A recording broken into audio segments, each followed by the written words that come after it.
Hello dear friends, this is lecture number 8 chapter number first human organ system. अगर मैं chapter number first की बात करता हूं तो चैप्टर नंबर फर्स्ट के बेसिकली दो फेज़ हैं। पहला जो फेज़ है उसमें आपको नर्वस सिस्टम कंप्लीट करना था, और अब जो सेकंड फेज़ है, इस सेकंड फेज़ में आपको जो सिस्टम पढ़ना है, जो कंप्लीट करना, that is the excretory system. तो मैं आपको बताता जाऊं कि इस एक्सक्रीटरी सिस्टम में जो जो चीज़ें आपने डिस्कस करनी है, उनमें पहली चीज़ ये है कि एक्सक्रीटरी सिस्टम है क्या, एक्सक्रीटरी सिस्टम की ज़रूरत क्यों होती है। उसके बाद आप ये देखेंगे कि एक्सक्रीटरी सिस्टम के पार्ट्स कौन कौन से हैं। किडनी की स्ट्रक्चर को देखोगे, किडनी काम कैसे करती है। नेफ्रॉन देखेंगे, नेफ्रॉन के स्ट्रक्चर देखेंगे, और जो यूराइन फार्मेशन का प्रोसेस है वो देखेंगे। किडनी स्टोन के बारे में देख लेंगे, किडनी फेलियर के बारे में देख लेंगे। Is it clear? तो हम स्टार्ट करने वाले हैं, एक बेसिक लेवल से स्टार्ट करेंगे, वो है आपके एक्सक्रीटरी सिस्टम। तो what is excretory system? Excretory system है क्या, उससे पहले हमें यह समझना चाहिए जी हमें एक्सक्रीटरी सिस्टम की ज़रूरत क्यों है।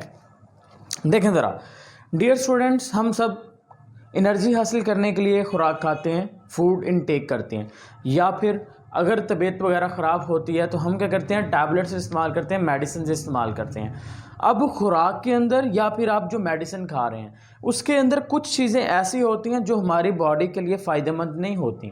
जैसा कि आपने मीट खाया या एग लिया, तो क्या था, एग और मीट दोनों के अंदर प्रोटीन्स थी, लेकिन अब यूँ है कि प्रोटीन्स तो हैं, लेकिन प्रोटीन्स जब टूटेंगी तो हमारी बॉडी को एनर्जी मिल जाएगी। लेकिन प्रोटीन्स के टूटने से कुछ चीज़ें ऐसी पैदा होती हैं जो हमारी बॉडी के लिए ज़रूरी नहीं होती, और अगर वो हमारी बॉडी के अंदर एक लंबे अरसे तक रह जाएं तो वो हमारे बॉडी के जो बाकी प्रोसेसेस होंगे ना, उसको डिस्टर्ब कर देंगे। इसी वजह से बॉडी के बाकी प्रोसेसेस को नॉर्मल रखने के लिए इन चीज़ों का बॉडी से रिमूव होना बहुत ज़्यादा ज़रूरी होता है। Is it clear? अगर ये चीज़ें बॉडी के अंदर रह जाएंगी तो हमारे बॉडी के जो नॉर्मल प्रोसेस हैं वो सही तरह से काम नहीं करेंगे। इसका मतलब ये है कि वो जो वेस्ट मटेरियल है, जो खुराक जो आपने खाई उसके टूटने से बन रहा है, उसका बॉडी से रिमूव होना बहुत ज़्यादा इंपॉर्टेंट है। और बॉडी से उन चीज़ों को रिमूव करने के लिए जो सिस्टम इन्वॉल्व होगा, that is known as a excretory system. तो व्हाट इज़ एक्सक्रीटरी सिस्टम? आप बेसिकली ये कह सकते हैं कि एक ऐसा सिस्टम जो इन्वॉल्व है एक्सक्रीशन के अंदर, the system that is involve in the excretion. वो सिस्टम जो एक्सक्रीशन में इन्वॉल्व है, आप उसे एक्सक्रीटरी सिस्टम कह देंगे। अब डियर स्टूडेंट्स, आप ये सोचें कि एक्सक्रीशन क्या होती है। देखें, excretion removal of waste material from body, body से जो फालतू फासद मादे हैं उनको निकालने के प्रोसेस को क्या कहेंगे, एक्सक्रीशन कहेंगे। और वो बॉडी से फजूल जो मादे हैं, जो वाटर है, साल्ट्स हैं, उनको निकालने में जो सिस्टम हेल्पफुल होगा वो आपका कौन सा होगा, एक्सक्रीटरी सिस्टम होगा। यहाँ पर डायग्राम देखें, तो जैसा कि मैं आपको कहता हूँ कि आप डायग्राम पे फोकस किया करें, डायग्राम से सारा कुछ मिल जाएगा आपको। तो यहाँ पर सिर्फ डायग्राम पे फोकस करें। तो डियर स्टूडेंट, एक मैंने रेड कलर में बनाई है ब्लड वेसल, और ये ब्लड वेसल्स हैं असल में, और जो दूसरी ब्लड वेसल्स हैं वो मैंने ब्लू कलर में बनाई है। अब जो रेड कलर वाली ब्लड वेसल है ना, इसका कलर रेड इसलिए है because it is an artery. ये क्या है, ये आर्टरी है, और आर्टरी का अंदर जो ब्लड होता है उसका कलर क्या होता है, रेड होता है। अब ब्लू का मतलब ये है कि इसके अंदर जो ब्लड होगा उसका कलर क्या होगा, ब्लू होगा। और ये क्या है, वेन। तो आर्टरी के अंदर ब्लड रेड कलर में है, वेन के अंदर ब्लड होता है ब्लू कलर में। लेकिन आप सोच रहे हैं कि जब भी कट लगता है, या आर्टरी कटती है या वेन कटती है, तो हमारी बॉडी से जो ब्लड बाहर आता है वो कभी भी ब्लू कलर में नहीं देखा आपने, वो तो रेड कलर में आता है, राइट? ऐसे ही होता है ना। तो ये रेड कलर में ही क्यों निकलता है जी, ब्लू कलर में क्यों नहीं आता?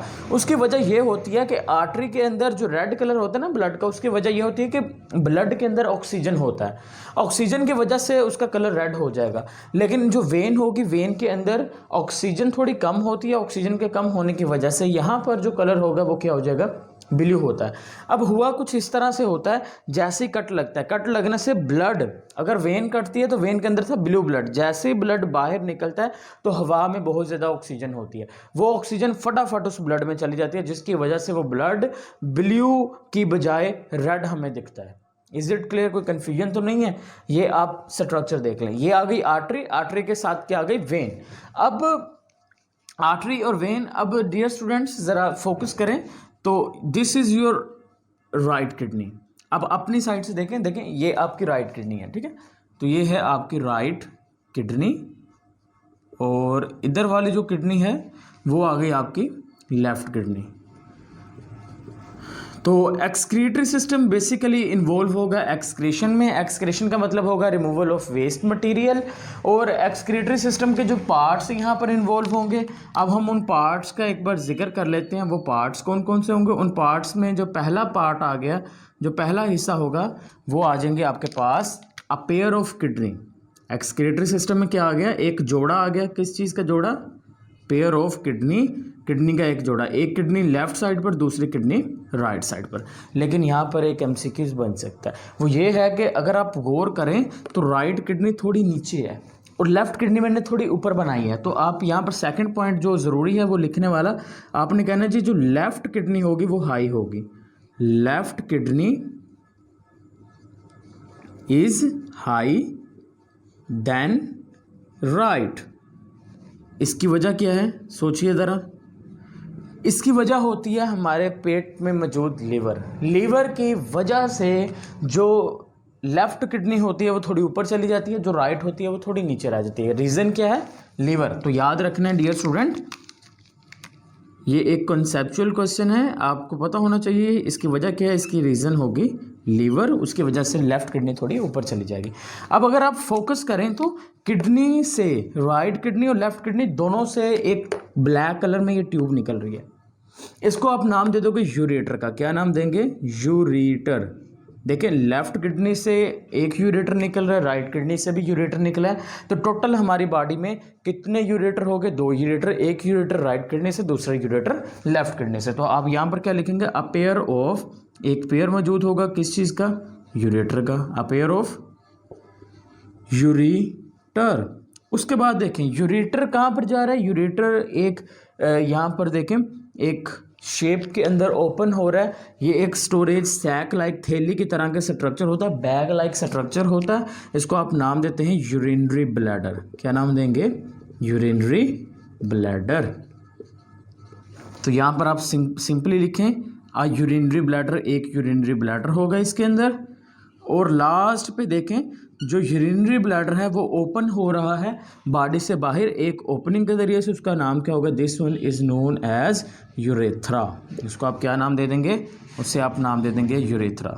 तो डियर स्टूडेंट्स, आपको ना तो घबराने की ज़रूरत है और ना ही आपको इसे हू बहू रट्टा मार कर याद करने की ज़रूरत है। आप सिंपली अपने कॉन्सेप्ट क्लियर करने हैं और देन आपने उसी चीज़ों को एग्जीक्यूट कर देना है अपने पेपर के अंदर। Is it clear? तो आप सिंपली देखें, डायग्राम समझ आ गई तो सारा कुछ समझ आ गया, राइट। तो आप क्या करें? एक्सक्रीटरी सिस्टम में पहले तो किडनी आ गई, 2 किडनी हो गई, हर किडनी से ट्यूब निकल रही है, उसका नाम है यूरेटर। 2 यूरेटर आ गए, फिर दोनों यूरेटर ओपन हो रहे हैं एक बैग के अंदर सैक लाइक थैली नुमा स्ट्रक्चर में, उसका नाम है यूरिनरी ब्लैडर। और यूरिनरी ब्लैडर बॉडी से बाहर ओपन हो रहा है एक सुराख के जरिए से, उसका नाम क्या होगा? यूरेथ्रा। तो ये तमाम चीज़ें मिलकर क्या बना देंगी? एक्सक्रीटरी सिस्टम बना देंगे। और एक्सक्रीटरी सिस्टम का काम क्या था? एक्सक्रीटरी सिस्टम का काम था एक्सक्रीशन। और एक्सक्रीशन का मतलब क्या था? एक्सक्रीशन का मतलब था removal of nitrogenous waste material. Removal of nitrogenous waste material. Is it clear? तो नाइट्रोजीनियस जो वेस्ट मटेरियल उसका जो रिमूवल होगा उसे आप क्या नाम दे दोगे? उसे आप नाम दे दोगे एक्सक्रीटरी एक्सक्रीशन का। अब नेक्स्ट टॉपिक देखें। नेक्स्ट जो टॉपिक है इट इज़ अ किडनी। गुर्दे की बात करेंगे और गुर्दे से जो एसोसिएटेड स्ट्रक्चर हैं, जो रिलेटेड स्ट्रक्चर हैं, उसकी बात करने वाले। पीछे हमने जो देखा है वो एक्सक्रीटरी सिस्टम है जिसके अंदर किडनी इन्वॉल्व है, लेकिन अब हमने सिर्फ किसको देखना है? अब हमने सिर्फ और सिर्फ देखना है किडनी को। Is it clear? अब किस पे फोकस रहने वाला? किडनी के ऊपर फोकस रहने वाला। तो डियर स्टूडेंट्स, जरा किडनी को अगर देखें तो किडनी की कुछ शेप देखें जरा आप। ये आपको बीन शेप दिखाई देगी। इसकी शेप क्या होगी? This is a bean shape structure. अब पहली बात तो ये कि किडनी की लोकेशन समझे ज़रा बॉडी में, बॉडी के अंदर किडनी मौजूद कहाँ पर होती हैं? डियर स्टूडेंट, किडनी यहाँ पर नहीं होती। किडनी कहाँ पर होगी? किडनी आपका जो वर्टिब्रल कॉलम है ना, ये वाला, ठीक है, इस वर्टिब्रल कॉलम में बैक साइड पर जो आपकी पसलियाँ हैं ना, रिब्स, पसलियों के नीचे आ जाएं, पसलियों के नीचे वाली साइड पर आ जाएं वर्टिब्रल कॉलम में, यहाँ पर आपके क्या होंगी, किडनीज मौजूद होती हैं। क्या होंगी, किडनीज मौजूद होंगी। तो मैं ज़रा कुछ इस तरह से आपको समझाता हूँ कि सपोज डैट आप फ़र्ज करें ये आपका आ गया जी वर्टिब्रल कॉलम के वर्टिब्राए, राइट। ये आपका क्या आ गया, वर्टिब्रल कॉलम के अंदर जो वर्टिब्रा है ना, हड्डियाँ, ये मैं वो बना दी। अब जो कि आपकी बॉडी के पीछे वाली साइड पर मौजूद हैं। अब इस वर्टिब्रल कॉलम में पसलियों के नीचे इस तरह से बैक साइड पर आपको क्या देखने को मिलेंगी, आपको किडनीज देखने को मिल जाएंगी। इज इट क्लियर, बात समझ आ गई यहाँ तक। तो आप क्या कहेंगे, किडनी कहाँ पर मौजूद है, किडनी मौजूद होंगी आपकी बॉडी की बैक साइड पर वर्टिब्रल कॉलम के साथ। और हमेशा जब भी किडनी का पेन होगा वो पीछे से अराइज होगा। अगर सामने हो रहा है तो वो आपका किडनी ने वो स्टॉमिक का प्रॉब्लम है, तो किडनी का जो दर्द होगा हमेशा पीछे से अराइज होगा, बहुत ही शदीद किस्म का होगा। अब हमने ये बात तो समझ आ गई, where the kidney is present, it is present in the, आपका जो वर्टिब्रल कॉलम है वर्टिब्रल कॉलम के साथ अटैच होंगी रिब्स के नीचे। और आखिरी वाली जो 2 पसलियाँ होती हैं वो इस किडनी की क्या करती हैं, हिफाजत करती हैं। अब किडनी की स्ट्रक्चर्स को देख लें। किडनी की अगर हम स्ट्रक्चर को देखते हैं ना तो डियर स्टूडेंट, तो इसके अंदर आपको क्या देखने को मिल रहा है, इसकी बाहर वाली शेप देखें, बाहर वाली सरफेस, और फिर अंदर वाली सरफेस देखें। डियर स्टूडेंट, ये वाली जो शेप होती है ना, this one is known as, जिसमें दरमियान से वो बाहर फूली हुई है और साइडें उसकी क्या हैं, बारीक हैं। इस स्ट्रक्चर को आप नाम देते हैं कॉन्वेक्स का। क्या नाम देते हैं, कॉन्वेक्स शेप। और अगर मैं कॉनकेव शेप की बात करता हूँ तो ये जो स्ट्रक्चर होगी, देखें वो अंदर की जानिब धंसी हुई है और किनारों पे वो चौड़ी है। तो ये जो शेप होगी ये आपके पास क्या होगी, ये आपके पास डियर स्टूडेंट हो जाएगी कॉनकेव शेप। अब आप मुझे बताएं कि किडनी की जो बाहर वाली शेप है वो कॉनकेव है या कन्वेक्स है। देखिए ज़रा, बाहर को फैली हुई है तो ये क्या होगी, कन्वेक्स शेप है। तो आप यहाँ पर क्या लिखेंगे, जो उसका आउटर पार्ट होगा, आउटर पार्ट होगा वो किस चीज़ से रिजेंबल करेगा, outer part resembles the convex से। और जो इनर पार्ट होगा डियर स्टूडेंट वो किससे रिजेंबल कर रहा है, inner part resembles the concave. देखें अंदर की जानिब है ना धंसी हुई ऐसे, ये देखो ये भी अंदर को है, ये भी अंदर को धंसी हुई है, तो ये क्या आ गई, वो कनकेव आ जाएगी। यहाँ तक बात समझ में आ गई। आपको मैंने क्या कहा, आपको मैंने बताई डियर स्टूडेंट लोकेशन। तो लोकेशन आपने कहा back side of the body. चले मैं लिख देता हूँ, लेकिन समझ आना ज़रूरी है कि back side of body, back side of body, body के पिछली साइड पर, और कहाँ पर होंगी, वर्टिब्रल कॉलम की तरफ फेस होगा। इनका जो फेस होगा, फेस का किस तरफ होगा, towards vertebral column, vertebral column की तरफ इसका क्या हो जाएगा, फेस हो जाएगा।